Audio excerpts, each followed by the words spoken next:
osha nguo zake biyadaihi, kwa mikono yake mwenyewe, lakini anayafanya yale khashiyata an tataadha zawjatuhu, kwa kuogopea asije kaudhika mkewe.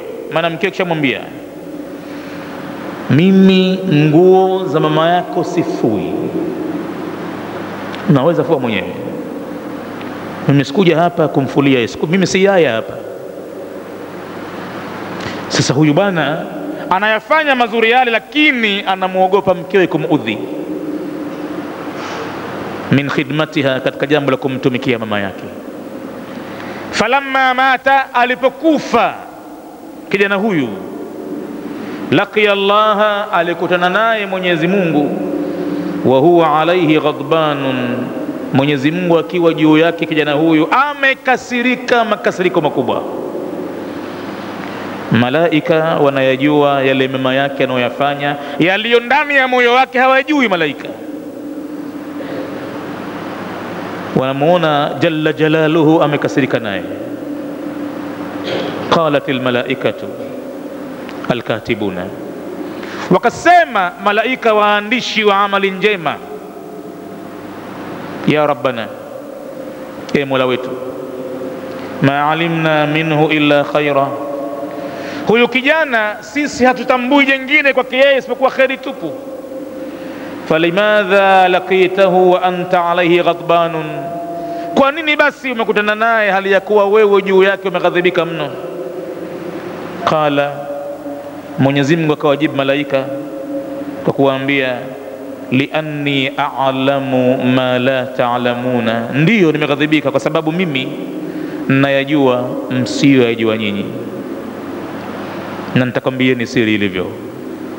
Innahu, hakika kijana huyu, kullama qaddama laha ta'amaha, kila alipokuwa akimpelekea mama yake chakula chake, au ghasala laha thiyabaha, au akamfulia nguo zake, tawajjaha ilayya, huyu kijana alikuwa kinielekea mimi na kuniomba, qailan, huku anasema kimoyomoyo, Allahumma, e Mwenyezi Mungu, khudhha, hebu mchukue kiumbe chake utabani tena huyu, wa arihni minha, na unistareheshe na kunipumzisha mimi, nataka kustarehe na mke wangu, nafasi sina, hichi kikongwe ukichukui tena ikawa basi.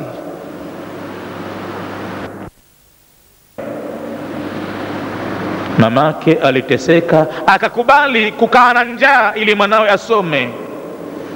Alipomuona tu mwanawe anahangaika na maradhi, mama mtu akaanza kuteseka sana, wapi atapata matibabu mwanawe? Lakini sasa hivi mambo yamebadilika, mtoto anaomba kwa Mwenyezi Mungu, Mwenyezi Mungu mchukue huyu, wa arihni minha, na unipumzishe mimi na yeye. Min ajli hadha, kwa sababu hii, ghadhiba Allahu alayhi, amekasirika Mwenyezi Mungu sana juu ya binadamu.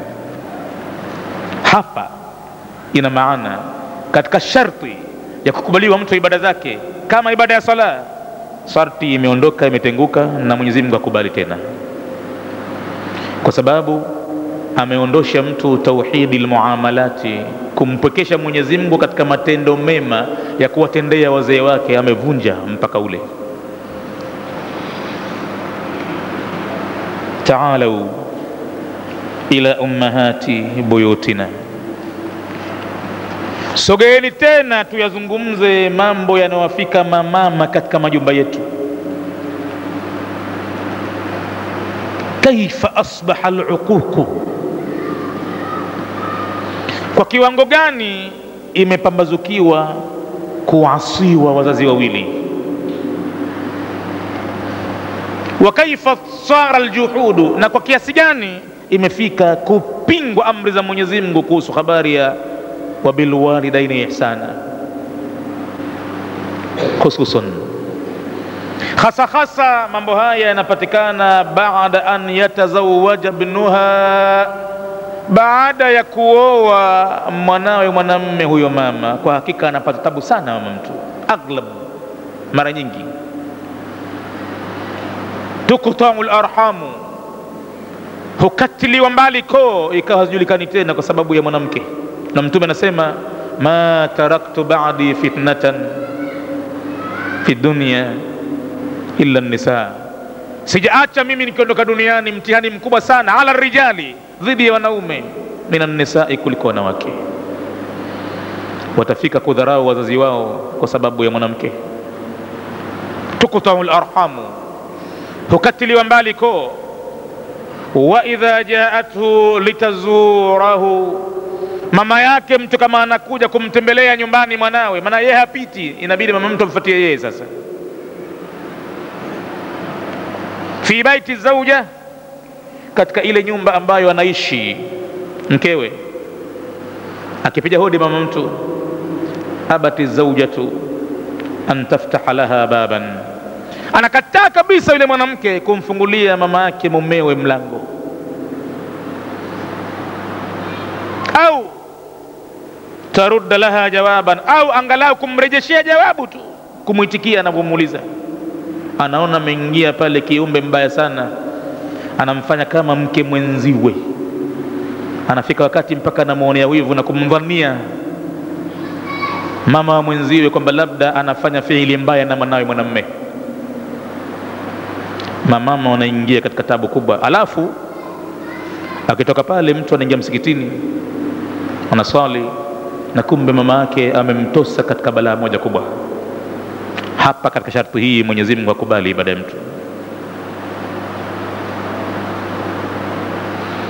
Inna rajulan min dhawil yasari, hakika kuna bwana mmoja katika watu wenye wepesi wa maisha, wasaati, na mwenye wasaa mkubwa. Kana matbu'an mansiban, alikuwa ni mtu mwenye kufatwa sana na watu kwa sababu ya mansibi yalionayo ya mali. Min manasibi dunia, katika sehemu ya hadhi za kidunia. Kwa hivyo anafatwa na watu, wanamuomba kila wakati, ana marafiki wengi kwa sababu ya kitu alichonacho. Fagharrathu dunyahu, bwana huyu ikamkhadaa dunia yake. Wa kana yaishu ma'a zawjatihi wa ummihi, na alikuwa anaishi kwa pamoja na mkewe na mama yake mzazi, nyumba moja. Mama mtu akajiona kwamba mimi sasa nastiriwa na mwanangu, kimfaacho mtu chake, bila shaka sasa nitapata kivuli changu, nimo ndani ya nyumba ya mwanangu. Ala, wa usibat ummuhu biljununi, mara umri umekuwa mrefu, maskini yule mama akapatwa na maradhi ya ugonjwa wa akili, akawa mwendazimu. Fakanat, basi katika ugonjwa ule wa akili akawa huyu mama takumu min al-laili, ananyanyuka kitandani usiku wa manane, watoto wamelala, ndo mgonjwa, hana akili. Anayaona yale anayoyaona kwenye akili yake anamfanya asilale, apalaliki, anainuka. Akiinuka, watasihu, anapiga makelele makubwa, na anayoyasema hayajulikani, maana ni mambo ya mgonjwa wa akili. Siku moja, faqalat lahu zawjatu, mkewe akamwambia mumewe, waqad wada'at ra'saha, na kavizia ile mwanamke wakati amekiweka kichwa chake amama ra'sihi, mbele ya kichwa cha mumewe, ala wisadatin wahida, wakiwa juu ya mto mmoja wa kulalia. Akaona nafasi hii hapa sasa hivi ni silaze damu, ikabidi akamwambia mumewe, wakati wako pamoja sambamba juu ya kitanda, kichwa cha mke anafanya deko, kiko mbele ya kichwa cha mumewe kwenye mto mmoja. Anamwambia mumewe sasa kwa sauti nyororo, sauti anayoijua, sauti ya mtego. Kwa mumewe akitamkia sauti kama ile lazima mtase, amtie baroni. Akamwambia, hal sanadhallu fi hadha shiqa, anamwambia mume wake kwamba na suala moja nataka kuulize. Mume Mume anamwambia uliza 100. Moja nini? Wewe uliza 100. Unasemaje? Akamwambia hal sanadhallu fi hadha shiqa, hivi sisi tutaendelea kudumu siku zote katika shakawa hii na tabu hii? Min ajli ummik, kwa sababu ya mama yako huyo, mpaka lini? Mimi nakuonea huruma mume wangu, unarejea kazini, kazi zako nzito, zina tabu, unatumia akili sana muda mrefu, halafu wakati kupumzika huyu bibi anainuka usiku wa manane, anapiga makelele, hapalaliki tena panakuwa. Je, mume wangu, mpaka lini mambo haya? Hebu niambie mwenyewe. Na sio wewe tu, na mimi silali vile vile, zuku limekuwa kubwa. Faqala laha, yule bwana imani yake kwa mama yake bado kubwa na nzito, akamjibu mkewe, akamwambia wa madha af'alu bi ummi, mimi nitafanya nini na yule mamangu mzazi? Nifanyaje mimi afu mgonjwa akili? Qalat lahu, mwanamke akamjibu mumewe akamwambia ufanyeje? Unanichekesha, la kulifanya ulijue. Unataka kunionyesha uzebe na upumbavu wa mwanamume mzima? Tunateseka siku zote hapa, siku 8 hapa lalike, alafu unasema tufanyaje? Vipi utafanyaje? Huna la kulifanya we? Akamwambia nifanye nini na yule mamangu mzazi mimi? Akamwambia sikiliza, mimi nitakupa njia. Innaha tas'adu ila sath, mama yako usiku wa 8 anapanda anakwenda juu kwenye varanda ya 5. Kila yaumin, kila siku anapiga makelele kule, anaimba. Utafanyaje vipi? Fas'ad waraaha, panda na wewe nyuma yake, kinyume asijue. Utafanyaje vipi? Mvizia anapanda juu kileleni kule, panda nyuma yake kidogo kidogo hivi, nyatia. Thumma, kisha baada ya hapo, ikdhifha, msukumilie mbali na 7 kwa 5 kule, min fawqi sathi, wakati kujua varanda juu kule. Utafanyaje vipi? Huku mwanamke akiwa na deka na uzuri wake, kajipamba na kila aina manukato, ameweka kichwa chake kwenye mto mmoja na mumewe, anazungumza habari ya mama yake yule mumewe, yani mkwewe, na anamfundisha mumewe la kumfanyia mama yake. Haya ndiyo mambo walionayo mama majumbani, hasa mtoto akifika kuoa, balaa kubwa inakuwa. Anasahau kila kitu na anachukua plot na plani anazopewa na mwanamke sasa dhidi ya mamake mzazi. Mwanamke pengine anakwenda ugangani na waganga kama unavyojua, yataallamuna ma yufarrikuna bihi baina almar'i wa zawji, kitu ambacho amejifundisha ni kutenganisha baina ya mtu na mkewe, mtu na mama yake, mtu na nani wake. Kazi yao ni hiyo tu. Atamwambia chukua maandishi haya na kuandikia, maandishi haya utapolala weka chini ya mto, yulala nayo. Utakachokiona usingizini ndio naambie. Shetani tayari kishapaliliwa pale. Shetani anamuonyesha kwamba ubaya anao mamake mzazi. Hivi watoto wote anaowazaa ni kwamba hakai hata mtoto mmoja, ni mama yake ndio mwenye kuwaua. Ndio shetani kazi yake hiyo. Akishapata mwanya, ukimshamtawalisha basi umekwisha. Matokeo yake anakubali mtu fitna ile kuwa mamake ndio mbaya, ndio anomdhuria wanawe. Bas mwanamke anamwambia utafanya nini? Huyu mama yako anapanda kila siku ghorofa ya 5 kwenye sehemu ya paa, varanda iko hivi, wewe panda nyuma yake, na ukifika pale juu hapana kungojea jengine, unamvizia pale, msukumilia mbalini. Ikdhifha min fawqi sath, msukumilie mbali juu ya paa kule, na usiogope kitu. Fala yadri, hakuna atakayejua, bimautiha, kwa kifo chake mama yako, ahadun, hata mtu mmoja. Usiku wa 8 atajua nani? Wadaratil fikratu, zikaanza kuzunguka fikra, fi ra'si ibniha, katika kichwa cha mwanawe yule bibi. fikra zinakwenda sasa, zinasema kwamba ayurdhi zawjatahu, hivi ndo amridhisha yule mkewe, au yurdhi ummahu, au amridhishe mama yake mzazi. Zinagongana fikra sasa. Ayurdhi ummahu wa yughdhibu zawjatahu, amridhishe mama yake na kumkasirisha mkewe, am yurdhi zawjatahu wa yughdhibu ummahu, au amridhishe mkewe na kumkasirisha mama yake. Siraun anifun, ilikuwa ni miereka mizito ya mapambano kwenye kichwa, ugomvi mkubwa, akili yake inagombana sasa.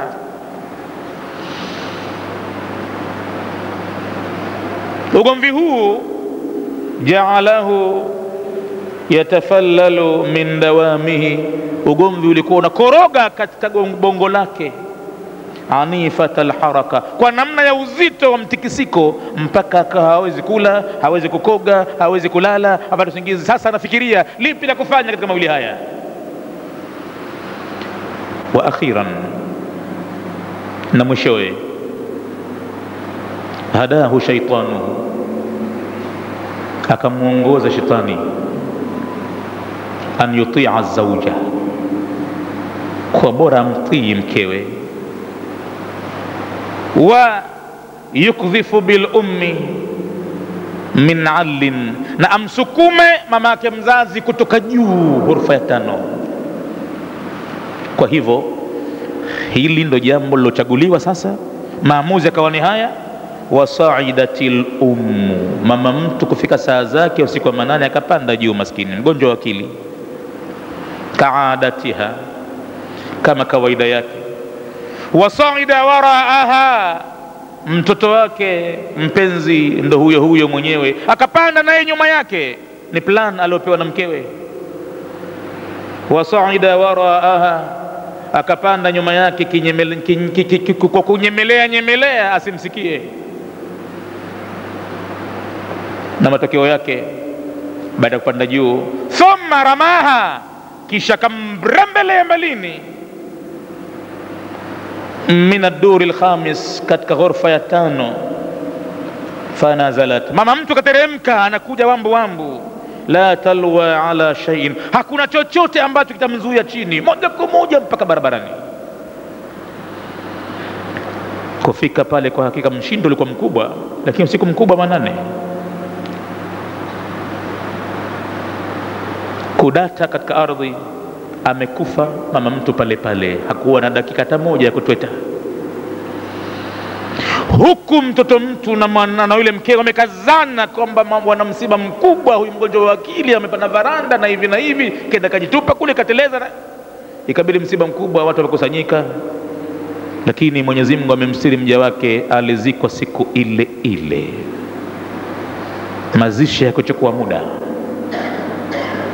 kifo kilikuwa cha huzuni kubwa, na aliyeonekana zaidi mwenye huzuni ni mke wa yule bwana. Nalia sana, hanyamaziki, analia kwa kwikwi, anafika mpaka karibia kuzimia kwa kulia, kafiwa na mkwewe.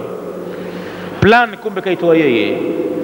Na yule mtoto mwanamume maskini, tayari kwenye moyo wake mna vitu vinakwenda vikubwa vigumu sana, lakini ilibidi ashirikiane naye mkewe kwamba tusijitokeze hapa na mpaka tukajulikana kwamba sisi tumefanya hivi.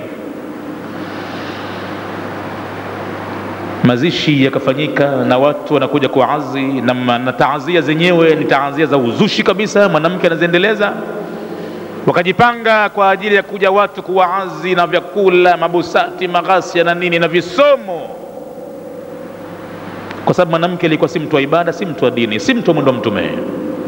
Na mwanamke katekwa, hana se, hana lolote la kusema, ni kwamba amri anatoa mwenyewe bibi. Walakin awraqa alqadhiya, kuna nyaraka za maamuzi ya Mwenyezi Mungu. Nyaraka hizi aradat ala adilin la yadhlim, ziko katika pahala pa uadilifu, hazidhulumu. Matatil ummu, mama alikufa kwa hakika. Wa yawma tamutul ummu yunadi munadin min qibali llah, Na siku anapokufa mama yake mtu, hutangaza mtangazaji akiwa katika upande wa Mwenyezi Mungu, ametumwa tangaza hivi. Tangazo linasema matati allati kunna nukrimuka liajliha, ameshakufa leo yule ambaye sisi tulikuwa tunakukirimu wewe kwa ajili yake yeye. Hayo ulikuwa ukiyapata yote kwa sababu ya mama yako. Je, leo keshakufa yule ambaye matati allati, amekufa leo bibi ambaye kunna nukrimuka, tulikuwa sisi tunakukirimu wewe liajliha, kwa ajili yake. Sasa fa'amal saliha, jitahidi mwenyewe ufanye mema, ili nukrimuka liajlihi, sisi tuendelee kukukirimu kwa ajili ya wema huo. Lakini ule wema uliokuwa wa bure ukiupata wewe takrima ni mama yako, sasa hayupo tena. Sasa hivi milango ya riziki sasa imekatika, imefutwa, imefungwa. Sasa itakubidi uhangaike mwenyewe peke yako, mama hayupo. Fanya wema sasa, tuendelee kukukirimu mja liajlihi, kwa ajili ya wema huo. Inna fi samai mamlaka, hakika mbinguni kuna mamlaka kubwa, ufalme mkubwa. Inna fi samai mamlaka, hakika mbinguni kuna mamlaka nyingine. Maktubun ala babiha, kwenye mlango wake imeandikwa maandishi. Maandishi hayo yanasema wanadha'u almawazina alqista liyawmi alqiyama, na tutaweka mezani ya haki na uadilifu siku ya kiyama. Fala tudhlamu nafsun, wala haitudhulumiwa nafsi yoyote shay'a, kwa lolote. Wa in kana mithqala habatin min khardalin, hata kama chembe aliyoifanya ya amal ni punje ndogo sana ya khardalin, ataina biha, tutaileta amali ile.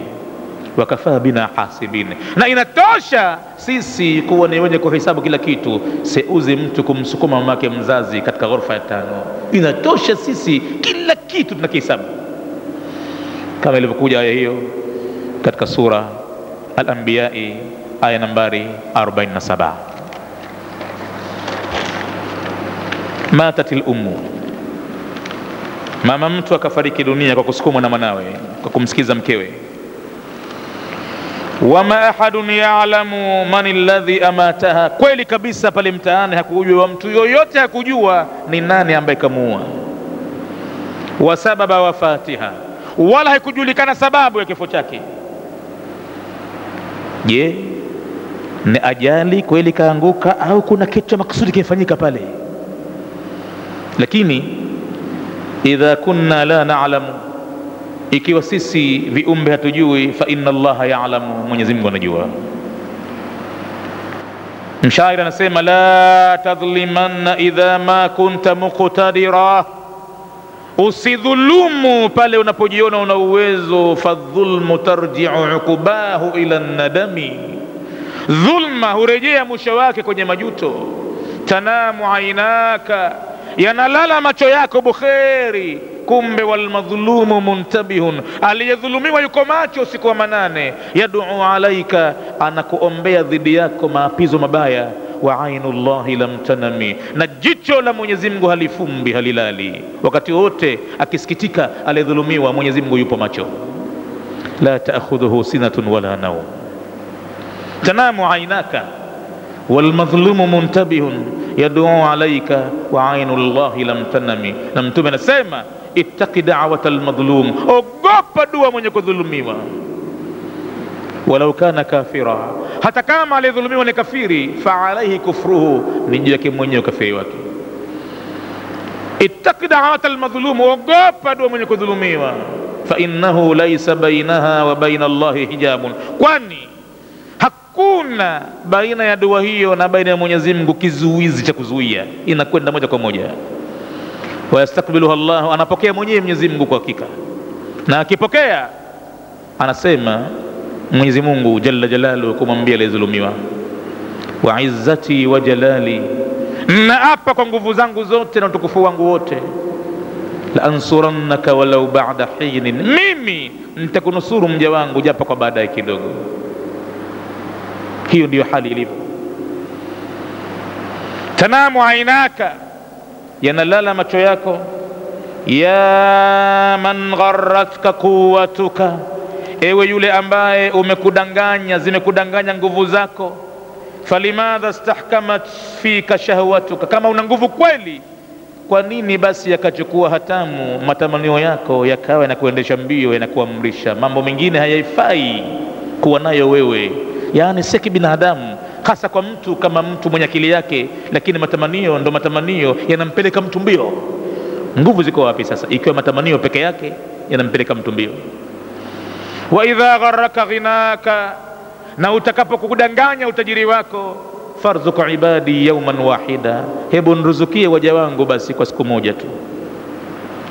Ya man gharraka sultanuka, ewe yule ambaye umekudanganya ufalme wako. Ya man gharraka jahuka, ewe yule ambaye umekudanganya jaha yako na kipaji chako. Ya man gharraka junduka, ewe yule ambaye umekudanganya majeshi yako ulionayo ya kulinda mwili wako. Imna al-maut, kama unaweza, kama una walinzi wazuri zaidi, basi zuia mauti. Kama kuna walinzi kweli hasa kuaminika, marksmen hawakosi silaha kupiga, basi imna al-maut, zuia mauti.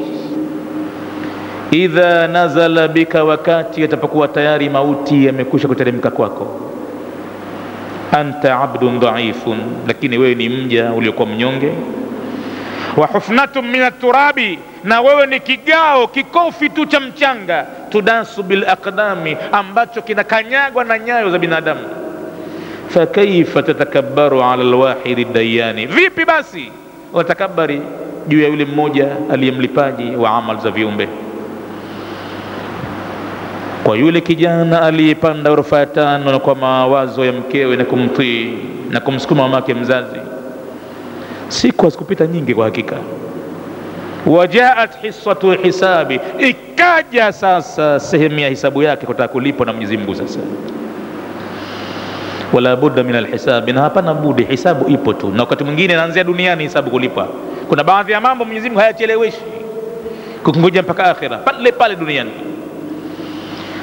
Wa usiba al-ibnu alladhi rama ummahu, sasa ikawa zamu yake kijana, akafikwa na yeye aliyemrembea mama yake ghorofa ya 5. Akafikwa na nini? Biljununi, na wazimu ule ule au kuliko ule ambao alikuwa nao mama yake. Sasa akili yake kaharibika. Hisatul hisabi, hii ni hisa maalum ya hisabu, kulipwa vile vile ambavyo mtu kafanya. I'mal ma shi'ta kama tadinu tudan, fanya kama upendavyo, kama utavyotenda utalipwa. Wa bil kaili alladhi takilu tuktalu, na kwa kipimo kile kile ambacho wewe unapima watu kuwafanyia, basi na wewe vile vile utapimiwa kipimo kile kile. Hisatul hisabi jaat, Mwenyezi Mungu anasema wala tahsabanna Allaha ghafilan amma ya'malu adh-dhalimun, usije ukawa na dhana mbaya mja wangu kumfikiria Mwenyezi Mungu labda kasahau na vitendo wanavyofanya madhalim. Usidhanie kabisa, isipokuwa tu Mwenyezi Mungu ana subira kubwa. Innama yuakhiruhum liyawmin tashkhasu fihi al-absar, Mwenyezi Mungu anawangojea tu waifikie siku ambayo yatakodoka macho ya binadamu kuangalia mambo ya ajabu, wasiodhania kwamba itakuwa hivyo. Wa fi nafsi al-makani, katika pale pale ghorofa ya 5, saida ila sathi, yule kijana na yeye vile vile sasa akiwa ni mgonjwa wa akili, akapanda kwenye ile paa na kwenye varanda ile. Wajaathu naubatul junun, ikaja lile lepelepe la ugonjwa wa akili, akaanza na yeye vile vile sasa kuleta ile ugonjwa wa akili. Manake mgonjwa wa akili anazungumza na akili yake, anatumwa na mambo kuyafanya na hana kusita. Akishatumwa tu mgonjwa wa akili afanya vile vile. Vua nguo, anasema sam'an wa ta'an, ataki yuko nani. Kama tajisu, mshindilie nalo fulani, basi naam. Madam katumwa na akili ndo hivyo hivyo, yeye anakuwa sasa kama robot kati wa umeme, na anafanya kama anavyotaka mtu. Akili fanya kazi tena. Utukufu wa binadamu katukuka kwa akili yake, ikiondoka hiyo basi tena, kuliko mnyama, kuliko shetani, kuliko yoyote. Sasa yuko juu kule, kapanda na yeye. Faalqa binafsihi min ad-duri al-khamis, akajiachia, hakuna alomsukuma yeye. Sasa akajiachia nafsi yake kutoka kwenye ghurfa ya 5. Wasaqata maitun, akaanguka chini na yeye kafa. Min nafsi al-makani, katika pahala pale pale alipomsukumia mamake mzazi. Min nafsi al-makani alladhi matat fihi ummuhu, lakini angalau yule mama yake matat wa dufinat fi nafsi al-yawmi, alikufa na kuzikwa siku ile ile, Mwenyezi Mungu akamstiri. Ama yeye fadalla murmayan ila an athara alayhi an-nas, alibaki pale chini mpaka watu kuja kugundua harufu mbaya, sijui siku ya ngapi, mbona pana hivi hapa, kumbe pana maiti chini uwanjani pale. Inna Jibrila habata dhata yawmin ila an-nabii sallallahu alayhi wasallam, malaika Jibril kateremka siku moja kwa mtume Mwenyezi Mungu, anamwambia ya Muhammad, ish ma shi'ta fa innaka mayitun, ishi upendavyo, iko siku utakufa. Wa amal ma shi'ta fa innaka majziyun bih, fanya upendacho, hakikisha kwamba utalipwa, na kulipwa kwenyewe huenda ikawa duniani wakati mwingine. Wa ahbib man shi'ta, na mpende umpendaye, fa innaka mufarikuhu, iko siku utatengana naye. Si yule mwanamke kamtomeza mtu kumuua mwanawe, yeye kampata mume, na mume kishatoka na vile vile, na yeye kamkosa vile. Wa ahbib man shi'ta, na mpende umpendaye, fa innaka mufarikuhu, hakika iko siku moja utatengana naye. Wa alam bi anna sharafa almu'min qiyamuhu bil-layl, na napenda ufahamu utukufu wa mwenye kuamini ni kisimamo chake usiku kuzungumza na Mola wake. Wa izza almu'min, na hadhi ya mwenye kuamini istighna'uhu 'anil nas, ni kule kutosheka yeye na yale walionayo binadamu, akatosheka na kile cha halali ambacho Mwenyezi Mungu amempa yeye. Wa adhanu al-isha'i biidhnillahi tabaraka wa ta'ala.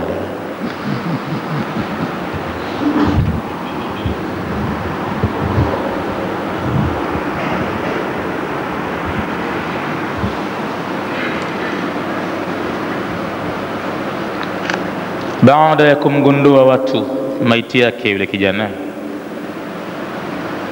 akhadhuhu, wakamchukua. Sasa maiti shaharibika, imeoza, imetoa harufu mbaya, mpaka yule aliyemshawishi kumuua mama yake alikuwa hajui kama mume kishakufa au kapotelea wapi. Kwa maana kuharibika kwa akili yake tu, mwanamke amemkimbia, hana haja naye, kachukua alichokichukua, mali chongo nzima kajiokotea, hana akili mumewe, kafa katika hali hiyo.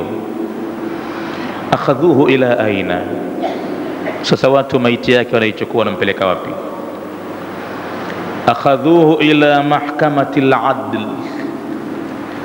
wamemchukua sasa, wanampeleka kwenye mahkama ya uadilifu, al-ilahiyati al-kubra, mahkama ya Mwenyezi Mungu iliyokubwa, allati, mahkama ambayo ukitokeza tu pale mahkamani, kutiba ala babiha, pameandikwa mlangoni, wala tahsabanna Allaha ghafilan amma ya'malu dhalimun, wala usimdhanie Mwenyezi Mungu ameghafilika na vitendo wanavyofanya madhalimu. Innama yuakhiruhum, hakika Mwenyezi Mungu anawacheleweshea tu, liyaumin, waifikie ile siku, tashkhasu fihi al-absaru, yatakodoka katika siku hiyo macho, muhtiina, wanakwenda mbio nyingi kama katiwa injini binadamu, muqni'i ruusihim, vichwa vikiwa juu juu, wanaogopa hata kutazama mbele wala chini. Juu kuna mambo yameharibika mbinguni. muqni'i ruusihim la yartaddu ilayhim tarfuhum, hawawahi hata kupepesa jicho. Wa afidatuhum hawa'u, na nyoyo zao zikiwa nyeupe nyepesi, hazina mazingatio ya jambo lolote,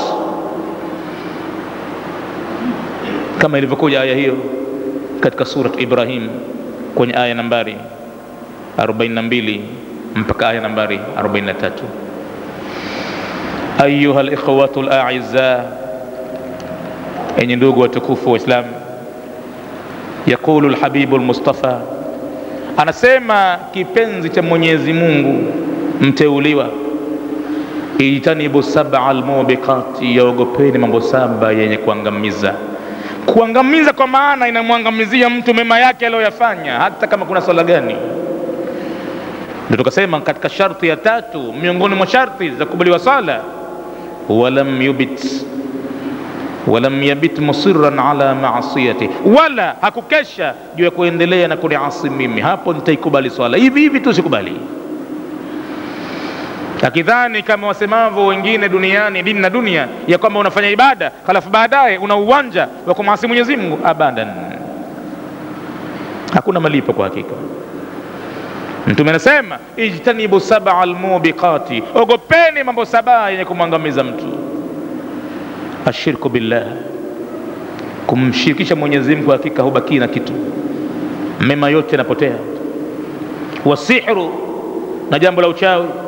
Wa qatlu nafsi, na kuiua nafsi, allati, nafsi ambayo harrama Allahu qatlaha, ameharamisha Mwenyezi Mungu kuuawa nafsi hiyo, illa bilhaqi, illa kwa haki ya kuuawa kama inastahiki kuuawa. Wa aklu riba, kula riba. Wa aklu mali alyatim, na kula mali ya yatima. Wa tawalla yawma zahfi, na kukimbia mtu akatoa mgongo siku ya mapambano ya jihadi baina waislamu na makafiri. Wa qadhfu almuhsanati alghafilati almu'minat, na kuwazulia uongo wa zinaa wanawake wema waumini walioghafilika wasioyajua mabaya hayo ya zinaa.